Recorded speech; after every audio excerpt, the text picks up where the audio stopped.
Bookshop. Thank you for being here. We are so excited to have one of our own, Fort Worth own, here at the Doc Bookshop today. TaKiyah Wallace-McMillian and her beautiful, and I mean absolutely beautiful book, The Color of Dance. And I was mentioning earlier how I'm serious. Every household ought to have this book. It's a beautiful book. And so I'm really excited about that. I'm going to read her bio, but before I do that, I have to give a shout out to Halo. Halo is 7 years old, and today is her birthday. Come here, Halo. Come. Halo, come here. I want to speak to you.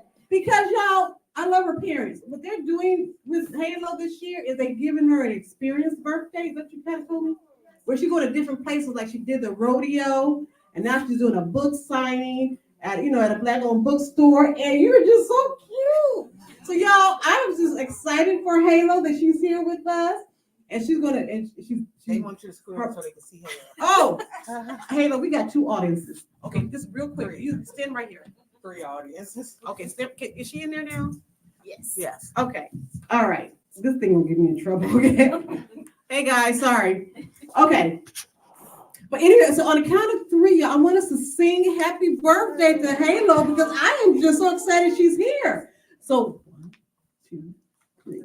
Happy birthday to you. Happy birthday to you. Happy birthday, dear Halo. Happy birthday to you. Woo! Well, thank you, my dear. You want to do the other version? Happy birthday to you. Happy birthday to you. Happy birthday. Happy birthday to you. Happy birthday to you. Happy birthday. Happy birthday, my dear. Thank you so much. Do you have any words you want to say? Okay. All right. Thank you, Halo. Okay, you go back. That's so cute. Oh yeah, so you all, when you take pictures or whatever you're going to do with your social media, make sure you tag us in the social media. But okay, let's get started here with the book signing because I'm telling you, y'all, I love this book. I really do. Like, seriously, you're one of our fans. Thank you. Okay. So I'm going to read her bio. It's a lot. I might skip over it. I might just let her talk about herself. You know, that's what I usually do. I'll be like, here, introduce yourself. But I'm going to be formal. TaKiyah Wallace-McMillian is a photographer and the founder and executive director of Brown Girls Do Ballet, a philanthropic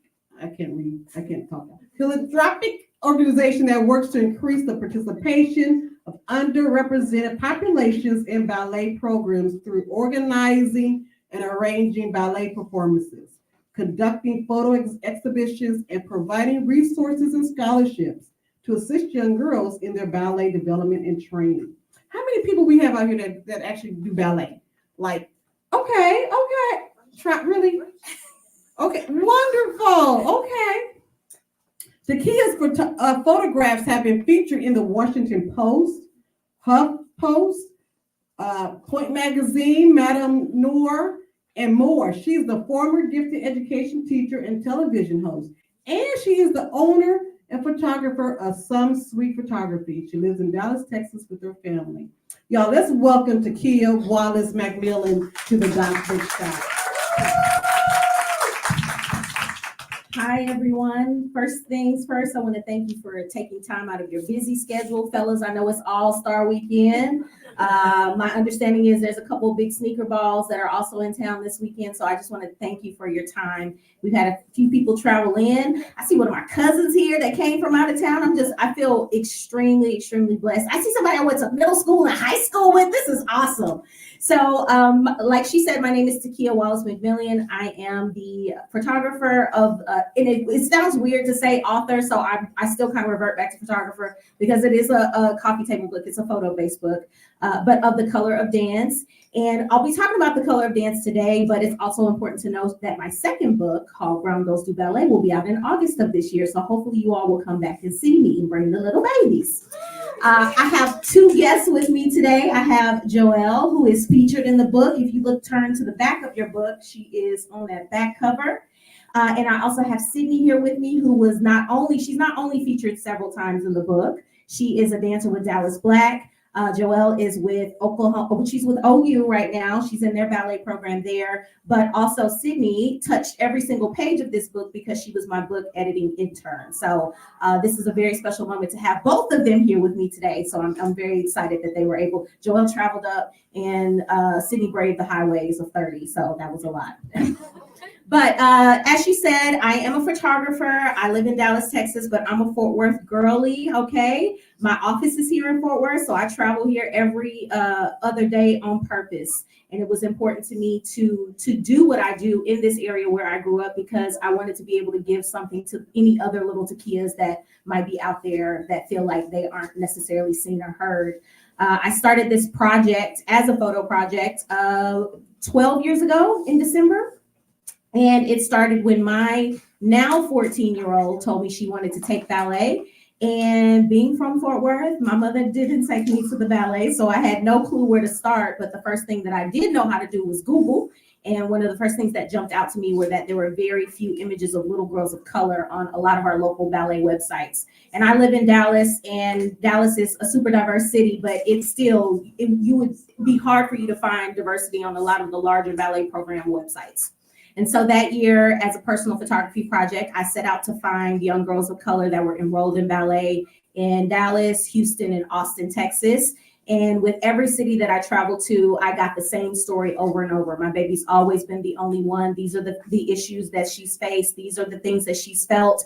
And I thought that was important, but also that it was not my duty to do anything about it. Little did I know it was. And as a result of all of the stories that I collected over the years and the images that I started to take, I formed a scholarship pot with a group of my friends. We started identifying young girls who wanted to continue on in their training and needed a little bit of extra assistance. And then I decided to get to the business of things and form an actual nonprofit that does that full time. So we are now a Fort Worth-based nonprofit. We're on Evans and Rosedale, if you're familiar with the area. And we help provide scholarships and resources to young dancers of color, not only in Fort Worth, but around the world at this point. And so it has really become a full circle moment during the pandemic when the publisher reached out to me and asked me if I would be willing to finally start showing some of those images. At first I said no, because they're like my children. And so it was very hard for me to wrap my head around releasing them out into the world. And there's some other things that are involved in that too that I'll touch on later. But, during the pandemic, we didn't have much to do. And so I said, okay, well, if I'm going to do it, this is the time to start. And this might be the time to release the idea that they were just for me and push them out into the world. And luckily, I had some amazing people who rallied behind me, two of them of which are sitting next to me, and made that happen. So I'm really proud of this book. It's been a little bit nerve-wracking, to be honest with you, because it's almost like showing your children off to the world and you've hidden them for 10 years. A lot of these images are, at this point, 12 years old. Some of them were shot during the pandemic. If you open up the book, you'll be able to see images of girls in classes with masks on. I thought that was cool because it allowed us to kind of document that time in real time. There are, I should have counted. I feel like we should know how many dancers there are in this book, but I'm really happy about it. I'm proud of it. And I love the reception that I've gotten. I was able to show our book for the first time with my auntie Gail King on CBS Mornings, which was fun and nerve-wracking at the same time. And it has just been a joy to have this out in the world and see the reception. I thought a coffee table book is just for adults with fancy coffee tables. But what I'm learning is that young girls are taking the books from their mothers and taking them into their rooms. And so I've been telling parents, you might just want to get 2 copies. Just get one for the living room and let the baby just take the book somewhere else. So the second book, Brown Girls Do Ballet, is a children's book. So it'll be for them so they can bend all the pages. So I'm gonna let my girl over here, Joelle, tell a little bit about her journey in dance, because I think it's going to be important for you to understand why this photo project morphed into what it is as an organization and how important it is to the girls that have been impacted by it. So, hi everyone. Thank you so much again for being here. It's so amazing to be here and see this come to fruition. When I first met Miss TaKiyah, I was a freshman in high school. I applied for the ambassador program and I got in, and I was ambassador for 4 years of my high school. And then after that, my senior year, I transitioned into a role of being an intern. So it's cool to be able to give back and also mentor girls. But the images that I was featured in the book were doing during 2021. Miss TaKiyah texted me and was like, "Hey, I'm gonna be in Oklahoma, so come take these pictures." So I was there, and it was during COVID, and so we had all the little protocols and everything set up. But that was the first time, and the second time it was a year later. And during that time, I was at Oklahoma City Ballet School, and I was having a really hard time just, again, being the only one. And I found that when I was able to meet up with other brown dancers at these photo shoots, it made me feel more empowered to keep going and keep doing what I do. And so now, just looking back, it's just a full circle moment. Now I'm a sophomore at OU, and I'm not only studying ballet, but biology as well.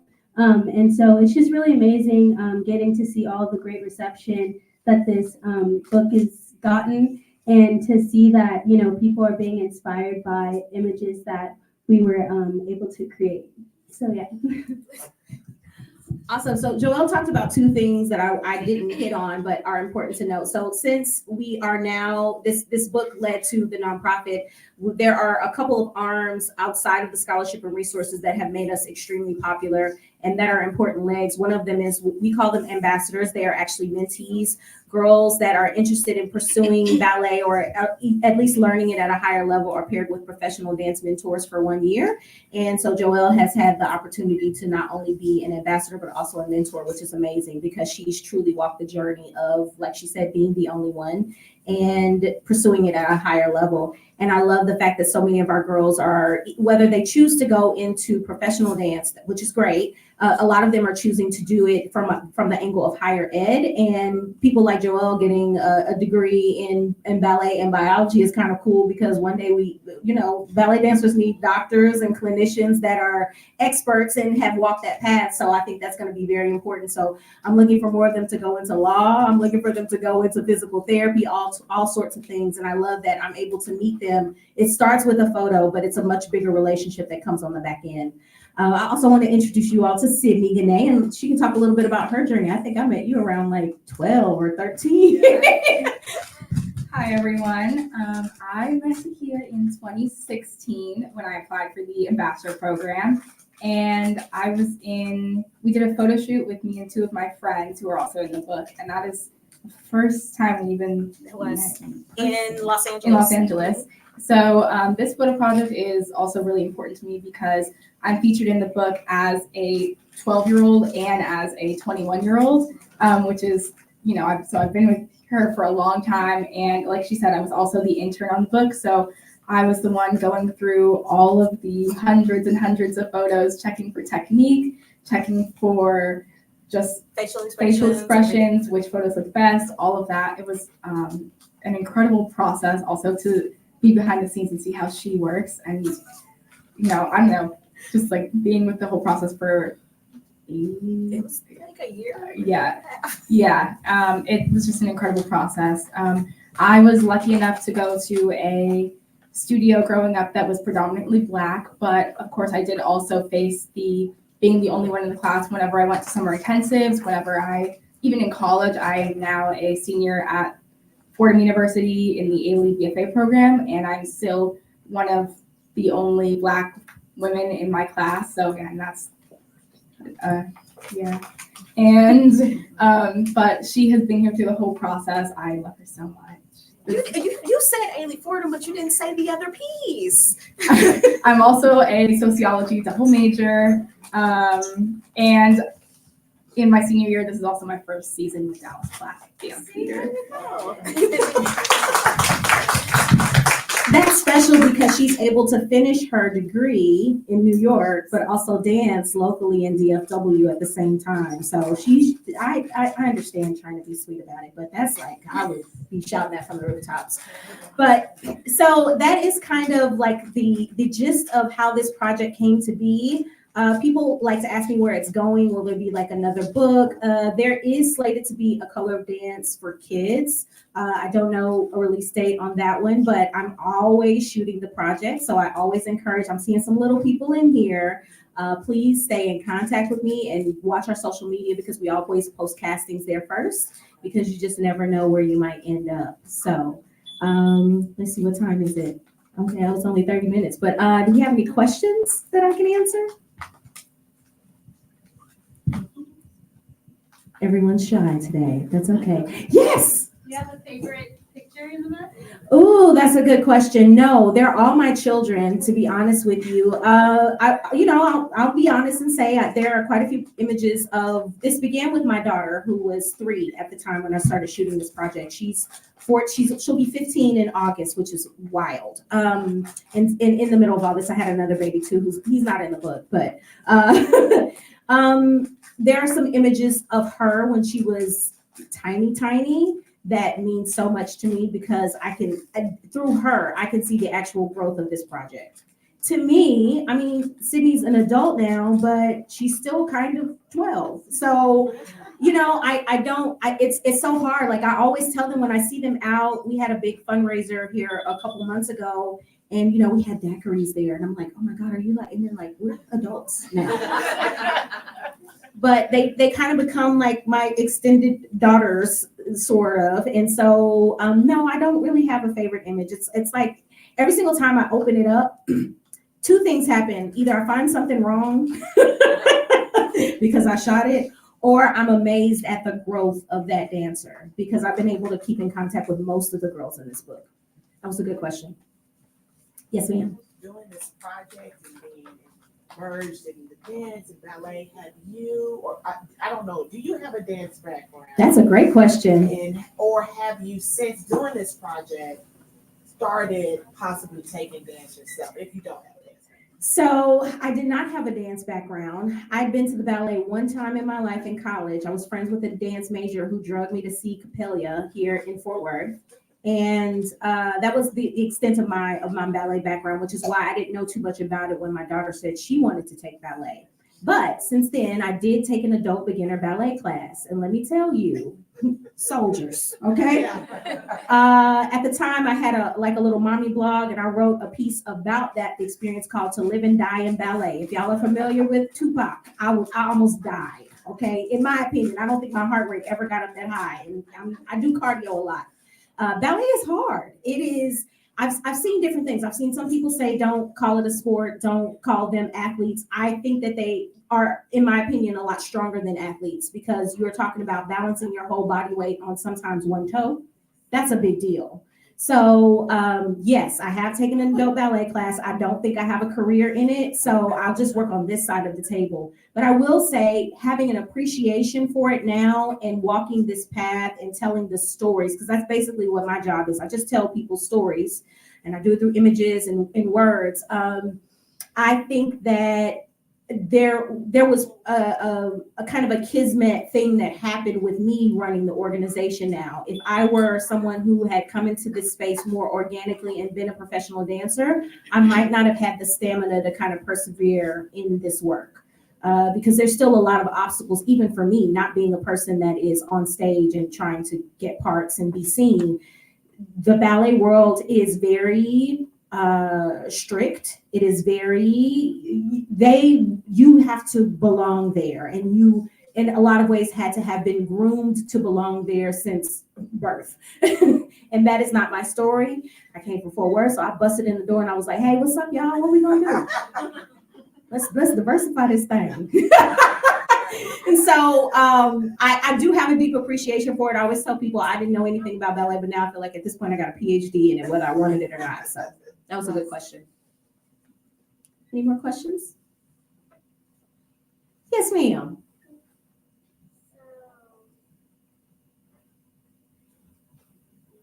You have a question? Speak louder. Do you want the microphone? No, okay. You good? Do you like dancing? Do you like dancing? Yes, Why do you like to dance? because my mom has a dance. That's a good reason. That's a good reason. Yes, ma'am. Well, dance class is the hardest thing for me because all my bump moms, I'm like, what is a bump mom? Girl, I said the same thing. What is a bot mom and how do you spell it? I'm like, I can't remember, so I'm like, I had the same thing. Okay, so how old are you? 6. 6. Imagine trying to do that at 36. 36. That was my lived experience. I have to go home and ice my hips down. I'm about to be 7 right now. And you know what a bot mom is, and I did not at 7 years old. So you're winning, okay? So, and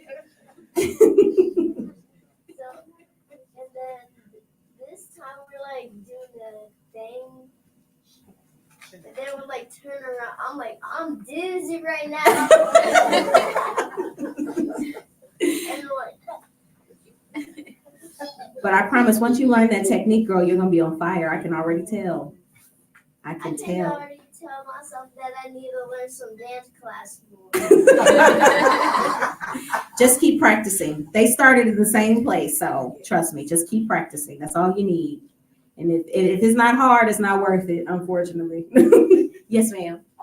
Do you find this seems harder for little black girls to get into dance because they don't start at 5, 6 years old and they get a little older and then it's more difficult? I'm gonna let the girls answer that. And before I tell my experience with it, but I would say, well, I'll talk first. In my experience, yes, but I often think it's more so about early exposure than interest, if that makes sense. I don't think that they're exposed to it until later, and so it feels harder.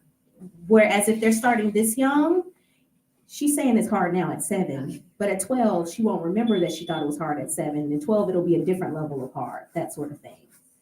You want to talk about that? Yeah. So I started when I was 3. So yeah, I started when I was 3, and I was at like a smaller studio, and then I got more serious about it. I would say probably like in middle school. I started going to summer intensives, and for those of you who aren't familiar with summer intensives, there's like 5-week, 3 to 5, 6, 7-week programs where you're training really intensely for the whole summer from like 9 to 5 every day, trying to perfect your technique. So yeah, I started out with those, and then after I did a summer intensive, that's when I kind of realized, okay, I think I want to go ahead and pursue this. So I started at Kansas City Ballet, and I was in the evening program, and I had begged my mom to be in the daytime program, and she was like, no. Because it was like the daytime program was you basically did homeschool. And so that meant having to give up my friends at school, not go to school every day, do online school. And so the deal that we made was you have to go to high school for 1 year. And then if you want to do it after that, then you can. So we made the deal, and I went to high school for 1 year, loved it. But then I was like, I think I still want to do this. So I went to started doing day school, and then the daytime principal, Miss Rachel Nye, she ended up leaving, and she went to Oklahoma City Ballet, and she was like my favorite teacher, and I loved her, and she was like an incredible teacher, like perfect technique explaining, like world-class ballet teacher. And so she left during COVID, which was really unfortunate because it was during COVID already. We were in our basements doing tondus. And so when she told us she was leaving, I remember I just started bawling because I was like, I don't know what I'm going to do. My ballet teacher that I quit high school for is leaving me. And so then once I found that out, I found that she was moving to Oklahoma City. And she said, well, we have a spot for you in our program here. We just need to figure out housing. So I moved in with the host family. My mom let me when I was 16. I moved in with the host family, and I began training like full time while doing online classes.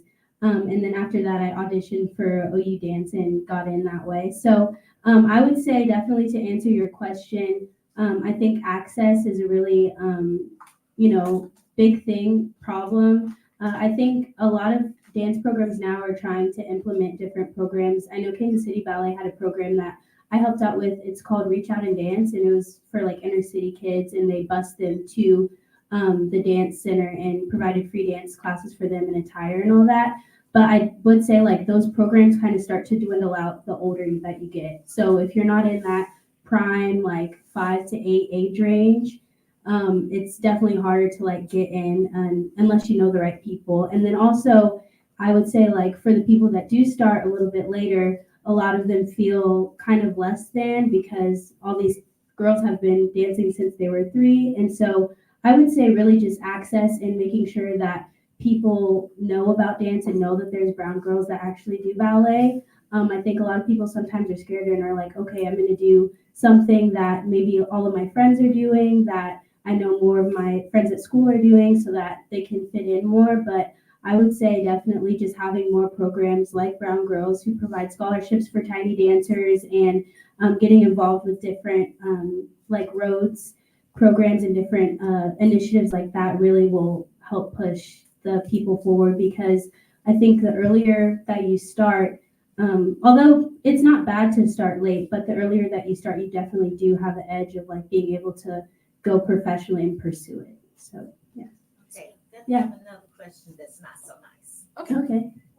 Being a brown or black girl or whatever category you want to put us in, is there a big problem with the lower half of our bodies that keeps us from getting into where most ballet dancers are now?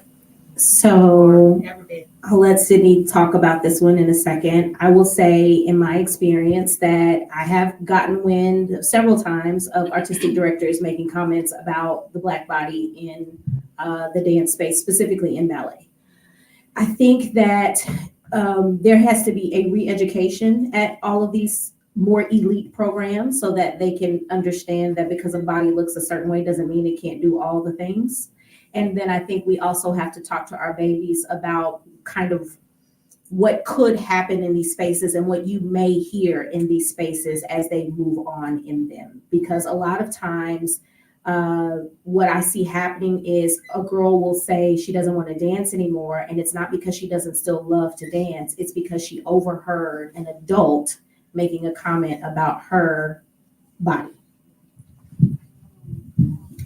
Yes, just adding on to that.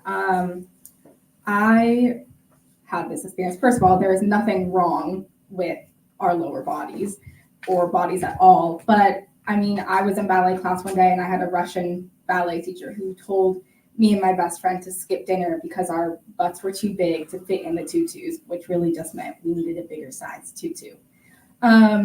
And it's just things like that that will, yes, stop girls from dancing. I mean, I love ballet, but I am not a ballerina. And part of that is because I was told that my butt was too big, my thighs were too big. I didn't have the best archy feet, but I still love ballet. But that was one of the reasons why I'm not a ballerina. I am now a modern dancer.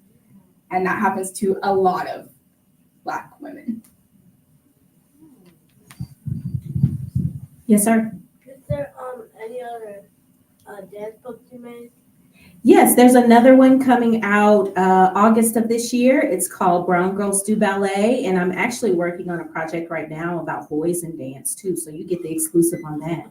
Mine isn't really a comment. It's just really just a celebration, and just want to say to you how you are such an inspiration. Both of you all are such an inspiration. I took Halo last week to start her birthday experiences to Dallas Black Dance Theater. She went for the first time at the Charles Valley Theater, and she was just absolutely floored. It was magical. I'm a former educator, and I used to take students there from the Young Women's Leadership School to D and Charles Valley to see lots of plays. And so now that I have a daughter, and we went and experienced that, it was wonderful. And so I just want to say kudos to you, because Dallas Black Dance Theater was amazing, the cultural awareness program. Yes, ma'am. How was it to capture them in those moments, like you being behind the scenes capturing those moments with the girls? That Oh, experience. ooh, this work. Let me say something. I think part of my hesitation about this book project when I was first approached for it, and let me be clear, this book was probably my fourth book deal proposal. There were three others that came before them, and I refused them for different reasons. But the main reason was because I came into this space as a photographer, but not a dance photographer. I would honestly say dance photography is probably, in my opinion, the hardest genre of photography to shoot. What's the difference? The difference is if I'm taking your family photos, I'm just getting you all to look at the camera, okay? A dance photographer, you've got to know technique, and I did not 12 years ago. I didn't know what an image was supposed to look like, and I thought it was cute because they all look cute and they were smiling towards the camera. And very quickly, when you post something online that is not proper technique, the ballet community will eat you up. And the first time I got eaten up on Instagram, I said, oh, I'm never posting again because I don't know enough, and I don't know, like, this image looks fine to me. This image looks fine to my friends, but my friends didn't have a ballet background. And so it took a lot of learning on my part, and people like Sydney who was like, this one, not throw that away, throw it away, like, or crop it. So I think it's one of the hardest genres to shoot. So to answer your question, when I'm doing a shoot, and I always like to warn people up front, I am a very friendly person, but not when I'm at work, because I have had so many experiences on the back end of missing a thing that I'm zoned in on shoot day. So we may have like a little kiki before we start shooting, but then after that, it's just about, these are the shots we're going to get. I try to let the dancers always come up with something like this pose right here. This was them. I think you might have orchestrated that pose. I let them come up with a lot of the posing for that reason, because there's other things too. Dancers have certain legs that they prefer to do things on. We all have our preferred sides and all those sorts of things. And dancers are some of the most meticulous and critical people of themselves. So it's almost like I was having to shoot, show. I didn't have time for that. So I don't, honestly, in the middle of the moment, I'm not really enjoying it. It's work. It's on the back end when I'm in front of the computer at my house alone, that I'm like, oh my God, this was so good. This was so good. And then I'm texting the dancers like, look, y'all, this was so good. You know, that sort of thing. So in the moment, I'm in the zone. I'm not happy. Yes, Joelle's mommy. Okay. So I just wanted to share, being on this journey with Joelle, how ballet has evolved. When we first started this journey over 10 years ago with her, everyone was wearing pink tights and pink shoes, and there was not a lot of support outside of the studio where people look like us. And also finding, like, when we would do things like at one point she did a talent show, and it was within the Black community, and unfortunately it wasn't well received. She did ballet and she stood on her toes, and but it's just because it is an art of appreciation, it's not as well received. So it's good to see how it has evolved. I think Misty Copeland has pushed the needle too with that, making it more accessible to and more open for people of color to go to the ballet. But in the beginning, it was really tough. And so I'm thankful for Brown Girls, because Brown Girls gave us that space that Joelle needed to really, for the support, for scholarships and things like that. And even now, thinking about how now, when she goes to school in her class, she can put on her brown tights and her brown shoes. That was something that was not even considered. And so, and just also wanted to share a little bit about accessing. It is very expensive. So obviously, just like any organized sport, when kids play soccer or baseball or basketball, if you don't have the money to invest, it limits you. And also, the intensives are ridiculous expensive.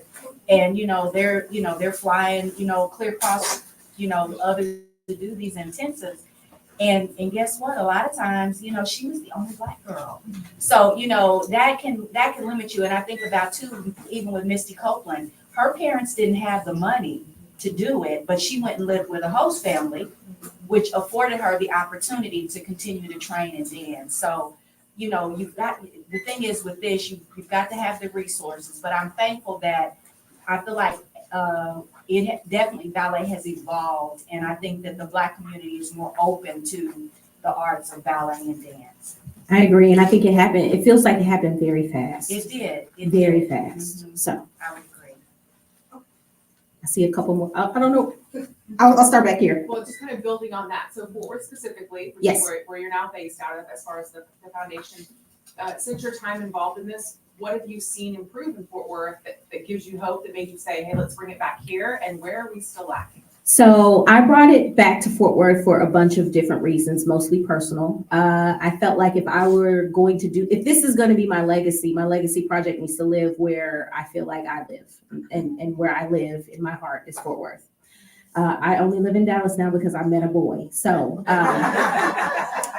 that's the story. That's how that goes. And so that was the main reason that I moved it back to Fort Worth. But one of the things that I've been working on here, and it's been a slow road in my opinion, is that we have a lot of what I call pockets of excellence around the country.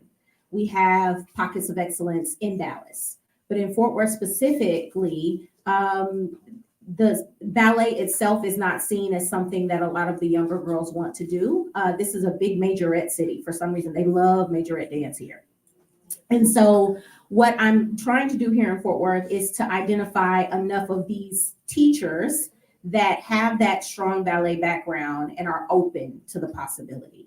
And I'll share what the possibility for me looks like here. And I don't think I've ever said this out loud, so you all are getting an exclusive. The possibility here looks like our own incubator program, which is something that I pushed out of my head a long time ago because I don't want Brown Girls to have its own studio. But if there is a proper training ground right here in Fort Worth, that's the only place it can be. You can have these teachers that are willing to get training from larger schools like SAB, ABT, bring it back here to Fort Worth, and we can create our own army of brown ballerinas right here in Fort Worth, Texas. And so that is the plan. We kicked that off very quietly last year with a free community-based program that we offer once a month right now. My hope is to get it up to 4 times a month. But right now we are suffering from the growth of the area that we sit in and a lot of cool projects that are coming that way that have priced us out, basically. So I am very quietly pedaling my feet under the water, fundraising for us to have a legit solid home there so that we can kick off our own incubator studio program here in Fort Worth, and so that we can create more ballerinas in the city.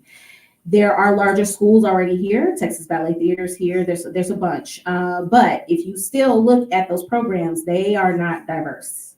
But I think it's because nobody knows that we are here. And we have to build up that desire for more of us to want to engage in that way. And so that's what we're trying to do right here in Fort Worth. Yes, ma'am. Why is it so hard for dance class if you're just black or white in Fort Worth? I think it's just sometimes we just don't know where to go. We don't know where to find each other. And we just have to create our own little safe spaces and communities so we can come together. So I want to invite you and your friends next month. We are having one of those spaces and places for us to come together. We are having a ballerinas brunch right here in Fort Worth. You get to dress up, wear a cute dress. You'll meet other little dancers your same age, and you all can find out where you're taking class and take class together. Okay? Yes, ma'am. What inspired you to make this book? My daughter did. She's not here with us tonight because she's feeling under the weather. But she was watching Angelina Ballerina. Are you familiar with that cartoon? I guess it would be kind of old at this point. But there was a cartoon at the time called Angelina Ballerina, and was Angelina a mouse? I think she was a mouse, but she loved ballet. And so my daughter was like, I want to take ballet. And I said, oh, baby, mommy knows nothing about ballet. but I know how to Google. And that's what I did. And she danced all that time up until last summer. She took our last summer intensive and then she pivoted to a musical theater program. Yes, ma'am. But what if we just had a dance performance in these because So come to our brunch next month and you will see a few dance performances from studios that I feel like are hitting the mark here in Fort Worth. You'll see them. You'll get to meet them. There are only 4 of us. That's okay. One dancer is missing. That's okay. You'll have her with you next month, okay? Yes, sir. Okay, a few more questions. When did you start ballet and when did you end ballet?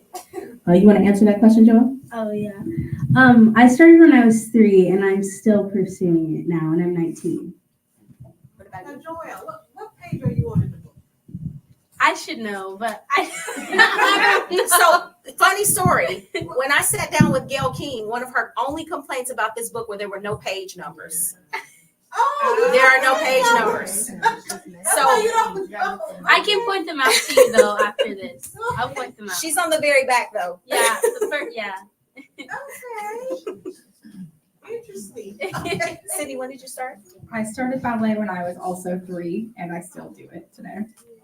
Yes, ma'am. Okay, I want to ask you about taking photographs of the girls. Yes. Did you have a problem with permission or asking for No, permission to so take those photos? 'Cause yeah. I'm just on the playground taking pictures of my granddaughter, and you see people just. Yeah, so first of all, call the police.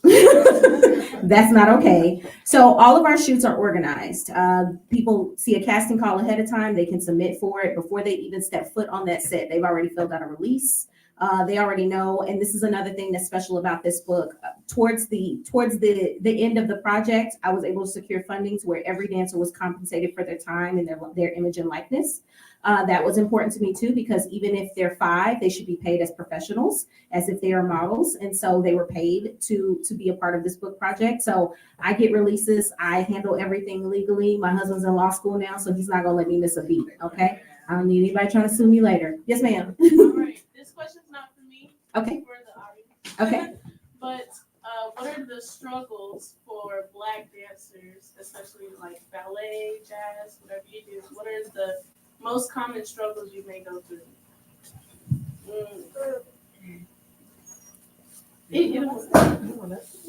Sure. No, it's for them. Okay. Oh.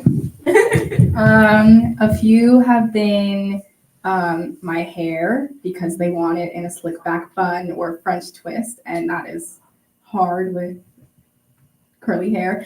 Also pink tights, like someone else earlier said, pink tights, pink shoes. We have to pancake our own ballet shoes and point shoes with makeup, unless you wear a brand of point shoe or ballet shoe that does make them in skin tone, but that is only a select few, and unfortunately that's not the brand that I wear. Also body type, the comparisons between Black dancers and white dancers in that area, because ballet is still very stigmatized in terms of they want the skinny, average height, looks very young, and that is not exactly how we all look. So yeah, those were some. Okay. All right, you're gonna get a chance to talk to her. First, we're gonna do the signing, and then afterwards, we'll do some pictures, and then y'all can converse, okay? So right now, we just need y'all to give y'all closing remarks, because we're still online, and we wanna close that down after going to our signing. So can you just give us your closing remarks and your socials and all that? Sure. You can follow we still refer to it as a project, but you can follow the project that led to this at Brown Girls Do Ballet on Instagram, Facebook, pretty much all the socials except for I think X over there. We're Brown Girl Ballet. And we keep all of our updates there first. There's all kinds of information on our website, browngirlsdoballet.com. There's lots of resources for you to involve yourself with. All of our scholarships are listed there. We have a micro grant program now, which is phenomenal. And you can find out about our mentorship program there. I just want to say thank you all so much for being here and taking time out of your schedule to come and learn about the project and learn about the book. It's honestly, like I said, been a cool full circle moment just seeing like where I started in this book. Not at 12, but but seeing where I started and where I am now and being able to see how ballet has evolved and how more conversations like this are being had just from this book. My Instagram is at Joelle, JOELLE.Kimbrough, and you can follow my dance journey and school journey there. Again, I would also like to say thank you for everyone for coming. Please make sure to follow Brown Girls Do Ballet and keep updated with everything that TaKiyah is doing with the program and the project. This is a growing community and there's always room for more. You can follow me on Instagram at Sydney_Guinee. That's Guine. Awesome. Thank you all. Thank you. This was good. Okay, wonderful. Okay, give me a moment. Let's see. All right. Oh my God.